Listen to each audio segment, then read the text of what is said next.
Hello everybody, my name is V. Narendra Kumar and we are doing this 42nd chapter, The Dynasties of Suy and Tang in China.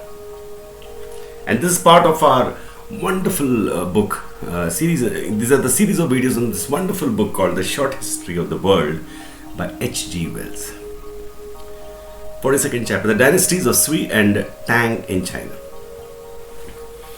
Throughout the 5th, 6th, 7th and 8th centuries, there was a steady drift of Mongolian peoples westward.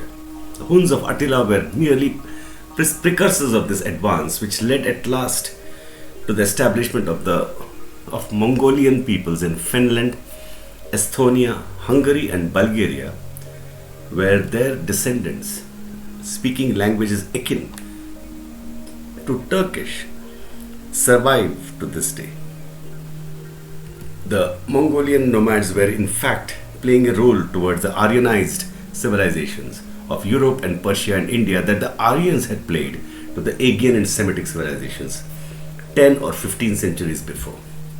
In Central Asia, the Turkish peoples had taken root in what is now Western Turkestan, and Persia already employed many Turkish officials and Turkish mercenaries.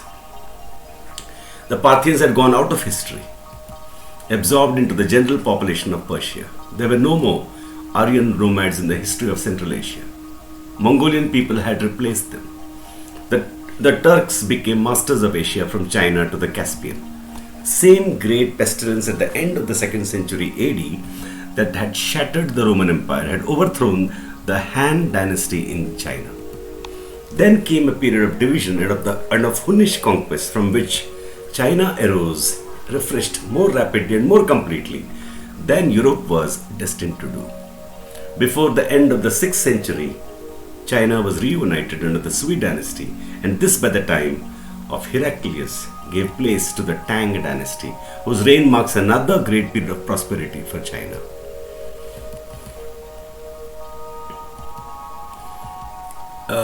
Specimens in glazed earthenware in brown, green and buff discovered in tombs in China. That's a photo. Throughout the 7th, 8th and 9th centuries, China was the most secure and civilized country in the world. The Han dynasty had extended her boundaries in the north. The Suy and Tang dynasties now spread her civilization to the south, and China began to assume the proportions she has today. In Central Asia, indeed, she reached much further, extending at last through tributary Turkish tribes to Persia and the Caspian Sea. The new China that had arisen was a very different land from the old China of the Huns. A new and more vigorous literary school appeared. There was a great poetic revival. Buddhism had revolutionized philosophical and religious thought.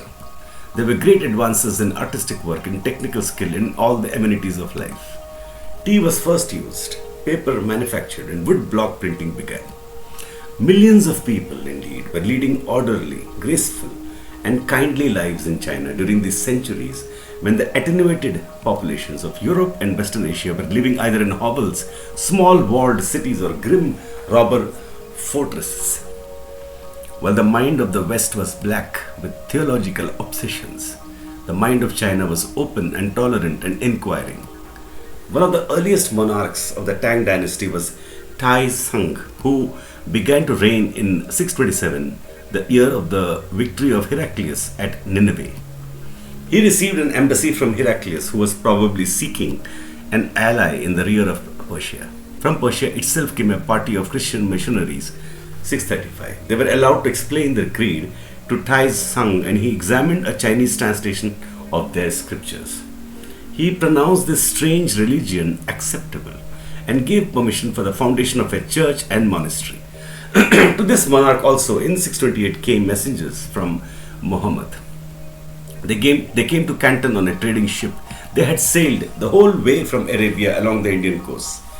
Unlike Heraclius and Kavad, Tai Sung gave these envoys a courteous hearing.